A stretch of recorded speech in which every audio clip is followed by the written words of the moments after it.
Hi everyone, just like to have a little talking video with you guys and talk about the TikTok refugees and the mass migration into a Chinese-based app called Xiaohongshu, Little Red Note.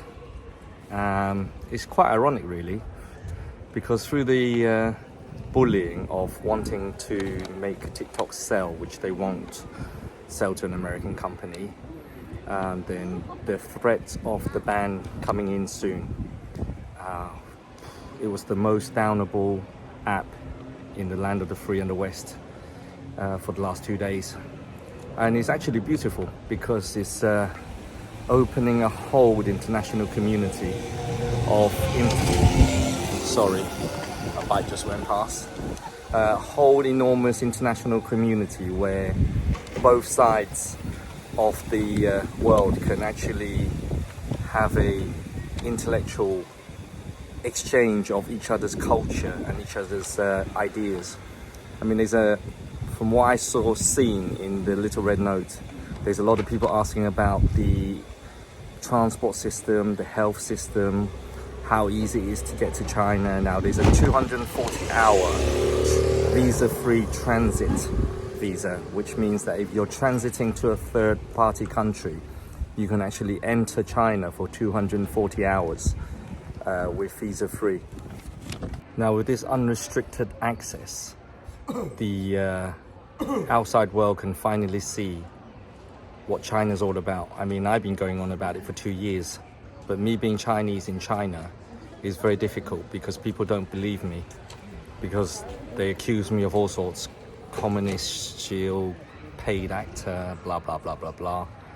And I don't really care. I've got a really tiny channel. If you don't like what you're hearing, don't watch. Simple. But now the truth is actually coming out from China, and people can actually interact with the other users in China, mainland China. Now, regarding traveling, it's very, very cheap once you get to China. I don't know where you're coming from, how you're getting here. By plane, I'm assuming. You can either fly to mainland China if you've got a proper visa, or you're going through the 240-hour visa scheme, or you can fly to Hong Kong and then enter China from that way. Because I guess flying to Hong Kong is easier than flying to mainland China in some aspect, not all. Now, once you get to China, everything is so cheap. The subway system is pretty much universal. It starts around 2 RMB, which is peanuts, which is about 30 cents US, 25 pence UK, and it's capped at 90 pence or 9 RMB, even for the furthest journey, which takes about an hour 45 minutes. Okay, little Clara's decided to join in the vlog. Now, in terms of high-speed railway, there's about 47,000 kilometers of high-speed railway which connects most cities. Well, definitely all the tier 1 cities and the tier 2 cities. We're here picnic. Okay, Clara's saying we're here for picnic, and I'm taking this chance to do my vlog for today because the backdrop is quite beautiful. There's not just your regular TikTok refugee users, recreational users that's moved over. There's a lot of TikTok business people that was on TikTok has actually moved to China, and it's actually eased a lot of trade because they were lack of understanding how Chinese can export goods to your country, and now you can actually ask directly to the seller. Now, the main reason of or excuse why they wanted to ban the TikTok was for national security. Isn't it ironic now that there's hundreds of thousands of Western users from the land of the free actually volunteering their data to the Chinese side without any fear whatsoever? There's a famous phrase, Chinese phrase, where it says, your enemy struggles to pick up a boulder, and eventually when they do, they drop it onto their toes.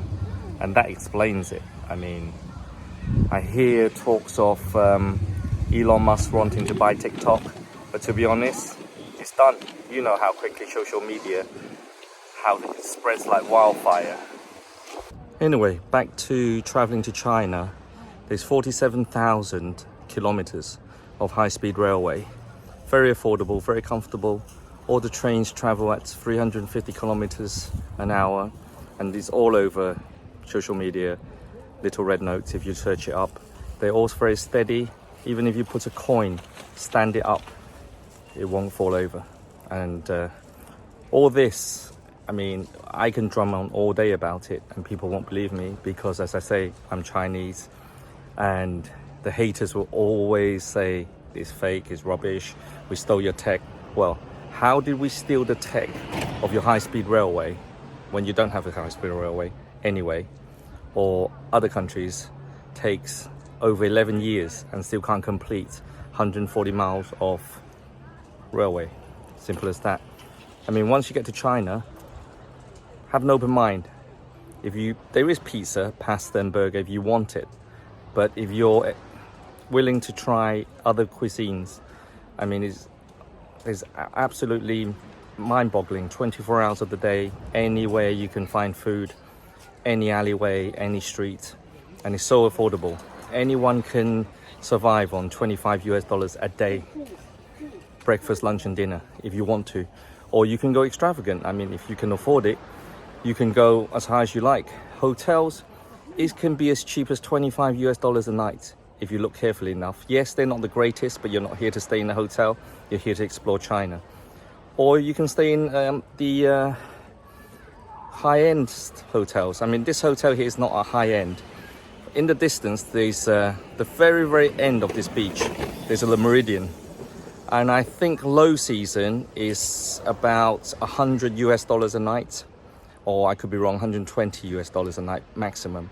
But if you choose weekend and high season, of course, it can go up to about $200 a night. But this one here is a very dated hotel. It's a Chinese brand. You can get a room there for about $50 a night with an ocean view. This is 10 Mile Silver Beach where I live. Again, I don't hide behind no green screen and not tell people where I live and never come out. I mean, look, I'm always in frame. I never do voiceover unless it's really noisy. And let's try to find the next location. How beautiful is that? A couple taking their wedding pictures. This part of the beach is actually, normally, if it's really busy, it's actually cordoned off for photographers only with the bride and groom to take their wedding photos. Look, just really peaceful. I know you guys might think, why am I wearing a short sleeve and everyone's wearing puffer jackets? For me, coming from the UK, this is summer. It's 25 degrees, bit of a breeze, and we've just been roller skating, so I'm a little bit hot. But even still, this is British summer for me. Yeah, some of these guys are in puffer, but because they're not climatized to 22, 25 degrees. You know, they're used to 35, 37 degrees. I mean, look, just guys coming out with their little chairs and just chilling.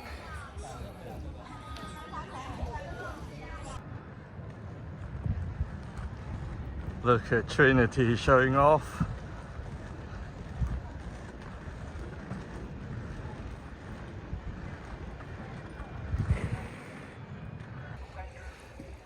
We found a little bay for the little one to play.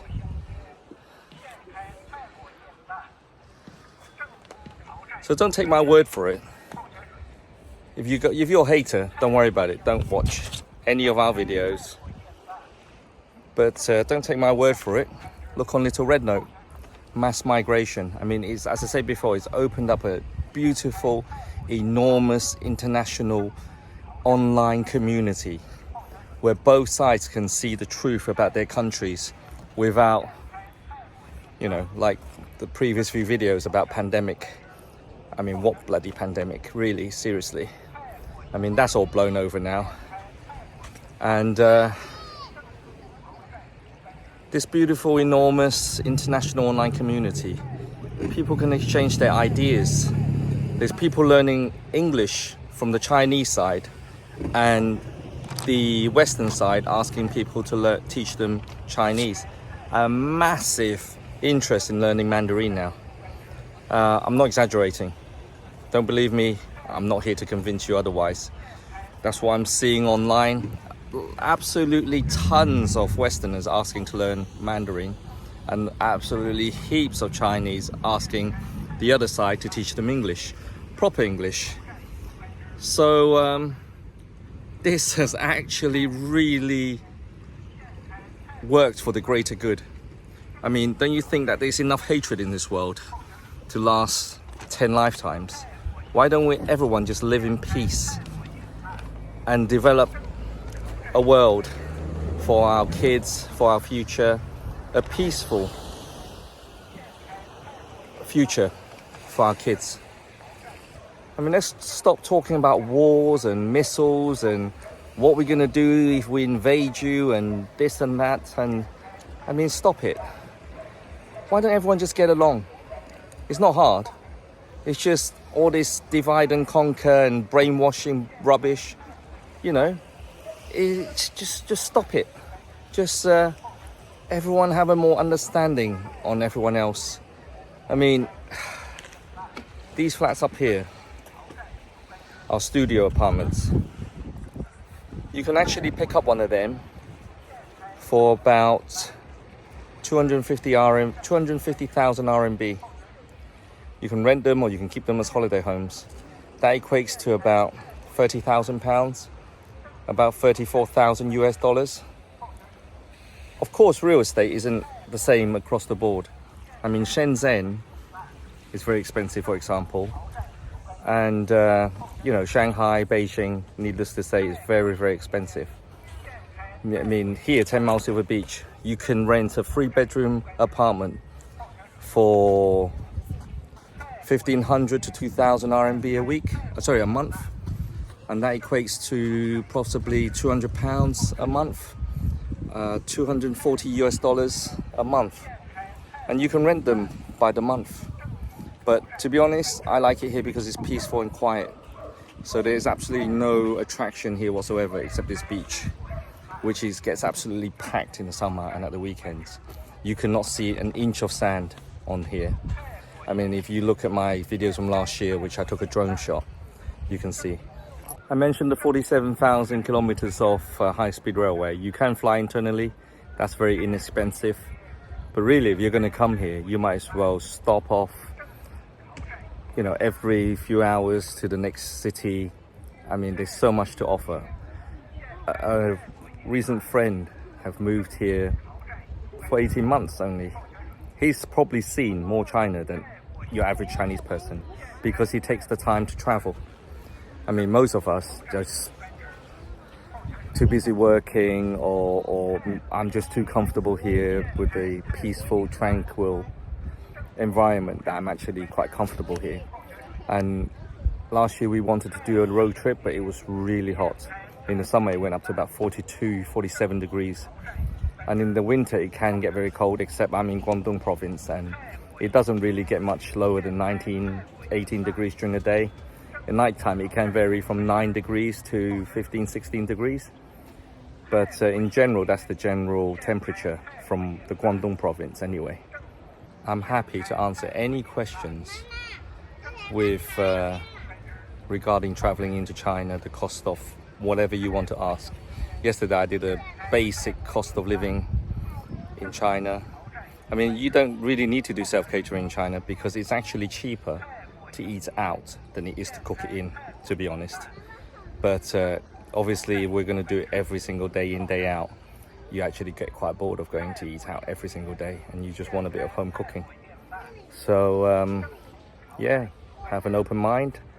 And if you haven't downloaded Little Red Note, which I'm not sponsored with, by the way, everyone else is. I mean, I'm on it as well.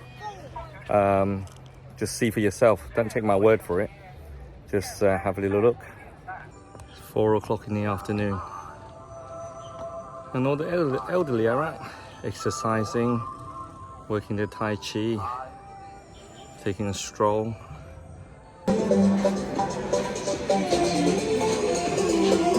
The Xinjiang restaurants, getting ready for tonight's trade. It's a bit noisy.